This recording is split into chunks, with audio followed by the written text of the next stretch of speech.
নমস্কাৰ এই লিখনতে নতুন এটা ভিডিঅ'লৈ আপোনালোক সকলোকে পুনৰ স্বাগতম জনাইছোঁ। আমি ৰিজনিঙৰ বিষয়ে শিকি আছিলোঁ, তো আজি এটা নতুন টপিকৰ বিষয়ে আলোচনা কৰিম আৰু এইটো টপিক খুবেই ইণ্টাৰেষ্টিং, আপোনালোকৰো বহুত ভাল লাগিব। তো বন্ধু বান্ধৱীসকল, আজিৰ টপিকটো হৈছে ব্লাড ৰিলেশ্যন অৰ্থাৎ তেজৰ সম্পৰ্ক। তাৰে বিষয়ে আমি আলোচনা কৰিম। আপুনি যদি গুৱাহাটী বিশ্ববিদ্যালয় বি এড এণ্ট্ৰেন্স বা যিকোনো গভৰ্ণমেণ্ট যি এক্সাম হয়, কম্পিটিটিভ এক্সাম, তাতে যদি আপুনি লক্ষ্য কৰে তেনেহ'লে এই ব্লাড ৰিলেশ্যনৰ কিছুমান প্ৰশ্ন আহিয়ে থাকে। তো আপোনালোকৰ যদি এই ব্লাড ৰিলেশ্যনৰ যি সম্পৰ্কৰ সমস্যা সেইবোৰ যদি আছে তেনেহ'লে এইটো ভিডিঅ'ৰ পিছত চাগে এনেকুৱা সমস্যা আৰু নাথাকিব, কাৰণ আপোনালোকক মই যিমান পাৰোঁ সিমান সহজ সৰলভাৱে বুজাই দিয়াৰ প্ৰয়াস কৰিম। তো বন্ধু বান্ধৱীসকল, ভিডিঅ'টো আৰম্ভ কৰাৰ আগতে আপোনালোকসকললৈ এটা সৰু অনুৰোধ, যদি ভিডিঅ'টো ভাল লাগে তো নিশ্চয় লাইক কৰি, আৰু যিসকলে চেনেলটোলৈ নতুনকৈ আহিছে তো চেনেলটো ছাবস্ক্ৰাইব কৰি ল'বলৈ নাপাহৰিব। তো বন্ধু বান্ধৱীসকল, বলক আমি পলম নকৰাকৈ আজিৰ ভিডিঅ'টো আৰম্ভ কৰোঁ। তো বন্ধু বান্ধৱীসকল, আপোনালোকে নিশ্চয় জানে যিকোনো টপিক এটা ভালকৈ শিকিবলৈ আমাক পোনপ্ৰথমতে সেইটো টপিক কি বা টপিকটোৰ কনচেপ্টটো কি সেইটো জনা অতি আৱশ্যক। আমি যদি এতিয়া ডাইৰেক্ট কুৱেশ্যন ছল্ভ কৰিবলৈ যাওঁ তেনেহ'লে হয়তো আপোনালোকে একো এনচাৰে দিব নোৱাৰিব, বা কেৱল মই যি শিকাই যাম সেয়ে আপোনালোকে শিকি থাকিব। তো তাৰ কাৰণে আপোনালোকক কি দৰকাৰ? কনচেপ্টৰ দৰকাৰ। তো আপোনালোকক মই একেবাৰে সহজ সৰলভাৱে এই ব্লাড ৰিলেশ্যন অৰ্থাৎ তেজৰ যি সম্পৰ্ক, এই তেজৰ সম্পৰ্কৰ পৰা আমাৰ সম্বন্ধ কেনেকুৱাকৈ হয় সেইবোৰৰ বিষয়ে শিকোৱাৰ প্ৰয়াস কৰিম। তো আপোনালোকে যদি চাই বেলেগে 3টা ষ্টেজত আপোনালোকক শিকাই দিয়ে, কিন্তু মই আপোনালোকক 4টা ষ্টেজত শিকোৱাৰ প্ৰয়াস কৰিম, কাৰণ 3টা ষ্টেজত শিকালে আপোনালোক যদি বিগিনাৰ হয় তেনেহ'লে আপোনালোকৰ অলপ সমস্যাৰ সন্মুখীন হ'ব পাৰে। তো যাৰ কাৰণে আপোনালোকক মই যিমান সহজে পাৰোঁ সেই হিচাপে শিকোৱাৰ প্ৰয়াস কৰিম। তো মই আপোনালোকক 4টা ষ্টেজত শিকোৱাৰ প্ৰয়াস কৰিম। তো মই আপোনালোকক পোনপ্ৰথমতে এটা জেনেৰেশ্যন অৰ্থাৎ ধৰক আপুনি, তেনেহ'লে আপোনাৰ পিতৃটো আপোনালোকৰ আগৰ জেনেৰেশ্যনৰ, আৰু আপোনাৰ পিতৃটো তাতকৈ আগৰ জেনেৰেশ্যনৰ, আৰু এতিয়া আপুনি যদি বিয়া বাৰু কৰাইছে তেনেহ'লে আপোনাৰ যদি সন্তান আছে সেইটো এটা পিছৰ জেনেৰেশ্যনৰ। তো এনেকুৱাকৈ ভাগকৈ আপোনালোকক বুজাই দিম যে আচলতে কেনেকৈ এই সম্বন্ধবোৰ উলিয়াব লাগে। তো পোনপ্ৰথমতে আমি ফাৰ্ষ্ট জেনেৰেশ্যন নিদি অল্ড জেনেৰেশ্যন দিছোঁ। অল্ড জেনেৰেশ্যনত কোন কোন আহিব এইটো মনত ৰাখিব, আৰু এইটোক ডাবল কাৰ চিনেৰে দিব, কাৰণ এইটো একেবাৰে অল্ড জেনেৰেশ্যনৰ, এইটো চিনেদি আমি বুজাম। তো ইয়াত কোন কোন আহিব এইটো জেনেৰেশ্যনত আহিব কোন? আপোনাৰ পিতাৰ পিতা অৰ্থাৎ আপোনাৰ গ্ৰেণ্ডফাদাৰ আহিব, আৰু কোন আহিব? গ্ৰেণ্ডমাদাৰ।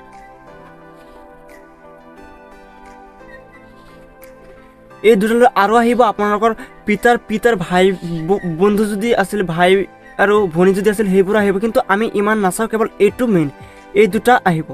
এই দুটাৰ পিছত কোন আহিব?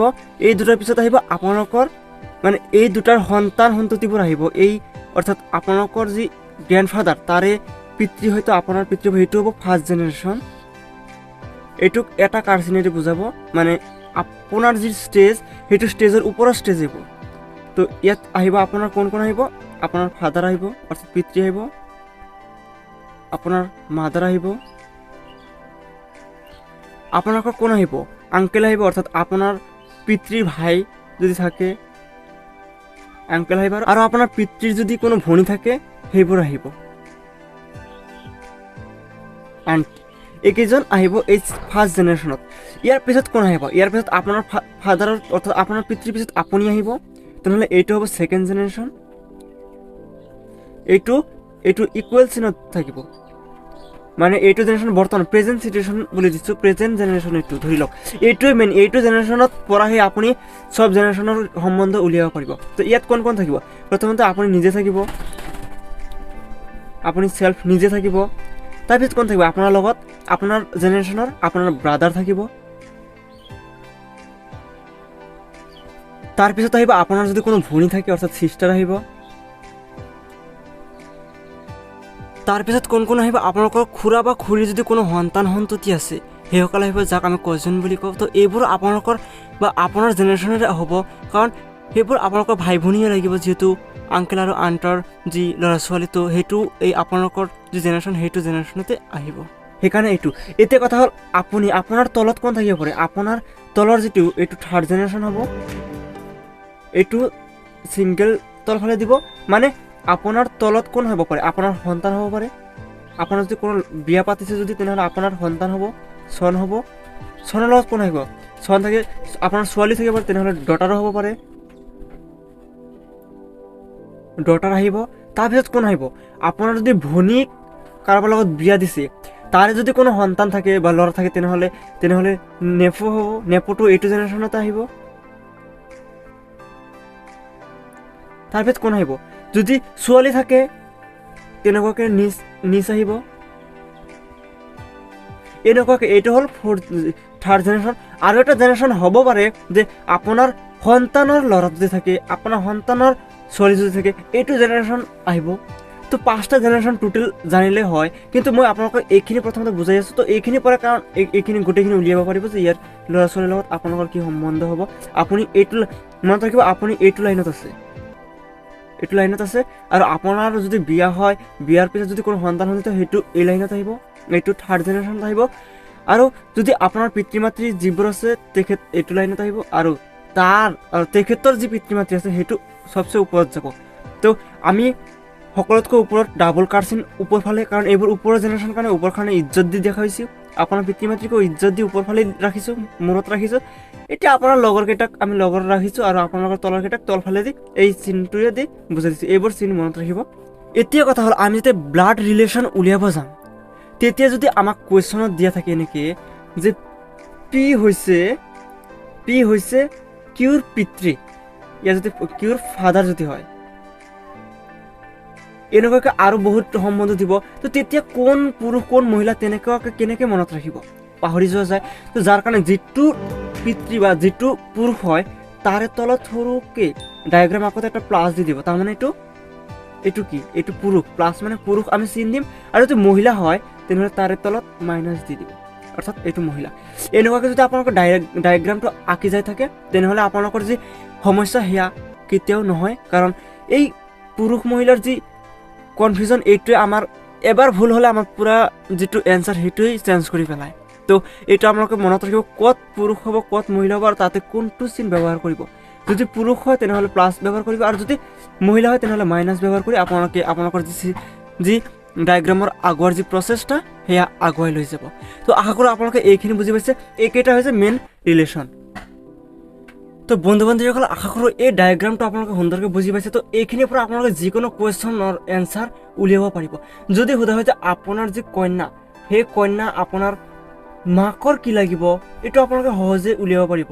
ঠিক তেনেদৰে আপোনাৰ ভায়েকৰ যদি কোনো ভাই ভনী থাকে, সেইসকলৰ লগত আপোনাৰ মাৰ লগত কি সম্পৰ্ক হ'ব, আপোনাৰ পিতৃৰ লগত কি সম্পৰ্ক হ'ব, সেইসকলৰ লগত আপোনাৰ গ্ৰেণ্ডফাদাৰৰ লগত কি সম্পৰ্ক হ'ব, এনেকুৱাকৈ পুৰা ডায়েগ্ৰামটো এনেকুৱাকৈ হয়।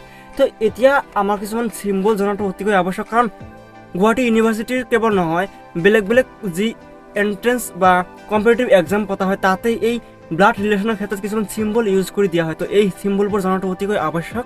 তো বন্ধু বান্ধৱীসকল, বলক আমি এই চিম্বলবোৰক কোনটো কি কয় সেইবোৰ আমি জানি লওঁ। যদি আপোনালোকে ক'ৰবাত এনেকুৱাকৈ দেখা পায় যে A+B, ইয়াৰ মানেটো কি?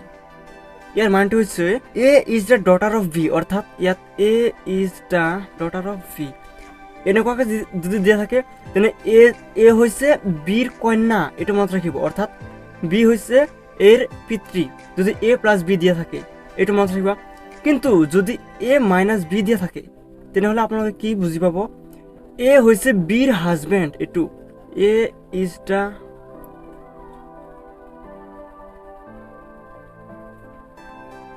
অৰ্থাৎ এ হৈছে বিৰ হাজবেণ্ড, এইটো মনত ৰাখিব। এনেকুৱাকৈ চিম্বল যদি দিয়া থাকে, ঠিক তেনেদৰে A×B যদি দিয়া থাকে তেনেহ'লে কি হ'ব, এইটো তেনেহ'লে ভাবিব এ হৈছে বিৰ ব্ৰাদাৰ, অৰ্থাৎ A is the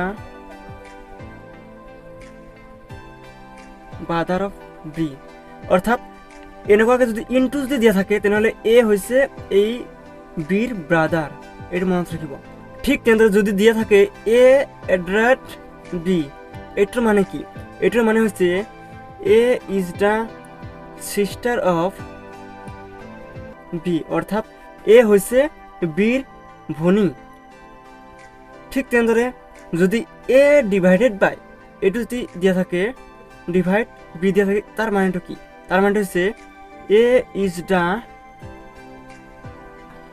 son of B, অৰ্থাৎ এ হৈছে বিৰ সন, এ হৈছে বিৰ ল'ৰা। তাৰপিছত যদি এনেকুৱাকৈ দিয়া থাকে, এনেকুৱাকৈ যদি চিম্বলটো দিয়া থাকে তেনেহ'লে কি বুজিব? তেনেহ'লে ইজ মাদার অফ বি, অর্থাৎ এ হচ্ছে বির মাতৃ। ঠিক তেনেদৰে যদি এনেকুৱাকে দিয়া থাকে এ হেজ বি, তাৰ মানেটো কি বুজি পাব? এ তাৰ মানেটো হ'ব A is the father of B. এই চিম্বলকেইটা আপোনালোকে মনত ৰাখিব। যদি কুৱেশ্যন পেপাৰত এইবোৰৰ চিম্বলৰ বিষয়ে একো দিয়া নাথাকে তেনেহ'লে এই চিম্বলবোৰৰ মানেটো এইটো বুজি ল'ব, আৰু যদি দিয়া থাকে তেনেহ'লে বেলেগ কেতিয়াবা পি কিউ দি সিহঁতৰ ৰিষ্টাটো বুজাই দিব পাৰে কুৱেশ্যন পেপাৰত। কিন্তু যদি ৰিষ্টা বুজাই নিদিয়ে, অৰ্থাৎ সম্পৰ্কটো যদি বুজাই নিদিয়ে তেনেহ'লে এনেকুৱাকৈ পাব। যদি এ আৰু বি এনেকুৱাকৈ দিয়া থাকে তেনেহ'লে বুজি ল'ব যে কোনটো কি বুজায়। এইখিনি আপোনালোকে বুজি ল'ব। এই চিম্বলকেইটা অতিকৈ আৱশ্যক এই ৰিলেশ্যনশ্বিপৰ কাৰণে। আপুনি যদি সম্পৰ্কৰ কিবা উলিয়াব বিচাৰে তেনেহ'লে যদি এনেকুৱা চিম্বল দিয়া থাকে তেনেহ'লে এই চিম্বলৰ মানেটো কি সেইটো জনা অতিকৈ আৱশ্যক। তো আশা কৰোঁ আপোনালোকে দুয়োটা ডায়েগ্ৰামৰ বিষয়ে সুন্দৰকৈ বুজি পাইছে।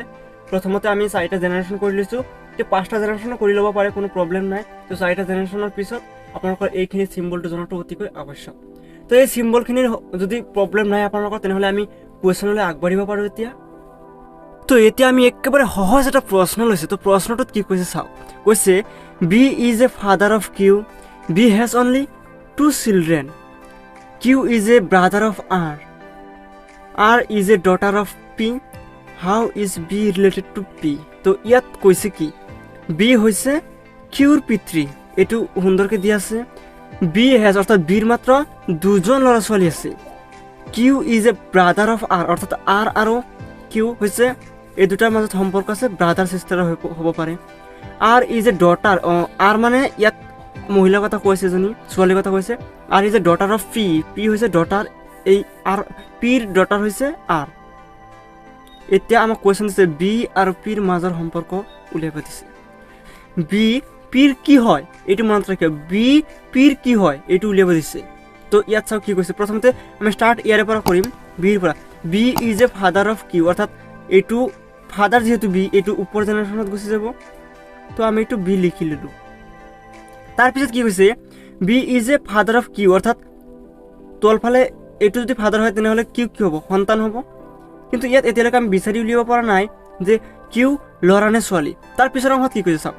বি হেজ অনলি 2 চিলড্ৰেন, তো বিৰ কেৱল 2জন সন্তান সন্ততি আছে, এজন পালোঁহে আমি। তো এইটো বি মানে কি পিতৃ আছিল কাৰণে এইটো পজিটিভ দিলোঁ, এইটো আমি পোৱা নাই। তাৰপিছত কি কৈছে Q is a brother of R, তো এতিয়া কিউ আমি কি পালোঁ? ব্ৰাদাৰ, অৰ্থাৎ এইটো পজিটিভ, এইটো পুৰুষ আমি এতিয়া গম পালোঁ। Q is a brother of R, অৰ্থাৎ আৰ আৰু কিউ যিটো এইটো একে জেনেৰেশ্যনৰ, যিহেতু ভাই ভনী হয় নে নহয় সেইটো গম নাপাওঁ, কিন্তু একে জেনেৰেশ্যনে হয়। যিহেতু ব্ৰাদাৰ হয় তেনেহ'লে এনেকৈ গুচি যাব। ইয়াত আমি কি পালোঁ? আৰ পালোঁ। তাৰপিছৰ অংশত কি কৈছে R is a daughter of P, অৰ্থাৎ আৰ এতিয়া আমি কি পালোঁ? ডটাৰ পালোঁ, তাৰমানে এইটো নিগেটিভ, এইটো কন্যা। কাৰ কন্যা? পিৰ কন্যা বুলি কৈছে। তো পিৰ কন্যা যিহেতু তেনেহ'লে এইটোৰ জেনেৰেশ্যনৰ ওপৰ জেনেৰেশ্যন মাৰ জেনেৰেশ্যনটো ইয়াত গুচি যাব। তো এইটো পি আহিব, অৰ্থাৎ পিৰ কন্যা হৈছে আৰ। আমাক কুৱেশ্যন সুধিছে কি how is B related to P, আৰু অৰ্থাৎ বি আৰু পিৰ যি সম্পৰ্ক মাজত বি পিৰ কি হয় এইটো উলিয়াব দিছে, অৰ্থাৎ এই বি এই পিৰ কি হয়। ইয়াত চাওক কি হৈছে কিউ যদি বিৰ ল'ৰা হয় অৰ্থাৎ সন্তান হয় তেনেহ'লে আৰো সেই বিৰ কন্যাই হ'ব, কাৰণ একে জেনেৰেশ্যনৰ হয়। তেনেহ'লে আৰৰ লগতো এইটোৰ সম্পৰ্ক আছে। তেনেহ'লে আৰৰ পিতৃ কোন? বি হ'ল। কিউৰ পিতৃ বি হ'ল। তেনেহ'লে আৰৰ মা যদি পি হয় তেনেহ'লে কিউৰ মাও পি হ'ব। ইয়াত কোনো প্ৰব্লেম নাই। তেতিয়া আমি কি পালোঁ?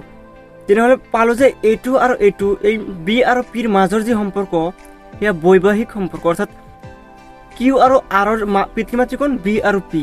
তো এই দুটাক এইকাৰণে যেতিয়া মেৰিট কপিল পাব তেনেহ'লে ডাঙৰ এটা প্লাছ চিন দিব যাতে আপোনালোকৰ সমস্যা নহয়। তেনেহ'লে তাৰমানে কি এই দুয়োটা মেৰিট কপিল আৰু এই দুয়োজনৰে ল'ৰা ছোৱালী কোন? এই দুয়োজনৰ ল'ৰা ছোৱালী হৈছে কিউ আৰু আৰ। আমাক দুজনৰ কথা কৈছিলে বিৰ, এই দুইজনে পালোঁ আমি। যে আমাৰ কুৱেশ্যনত সুধিছে বি আৰু পিৰ যি সম্পৰ্ক সেয়া উলিয়াব দিছে। কুৱেশ্যনটো বুজক, যেতিয়া আগৰ যিটো কৈছে সেইটো পিছৰটোৰ কি লাগে সেইটো উলিয়াব সদায়।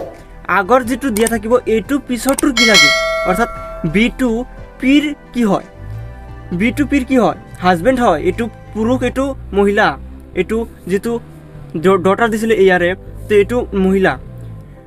তো ইয়াত চাওক বি কি পালোঁ আমি এনচাৰত? হাজবেণ্ড।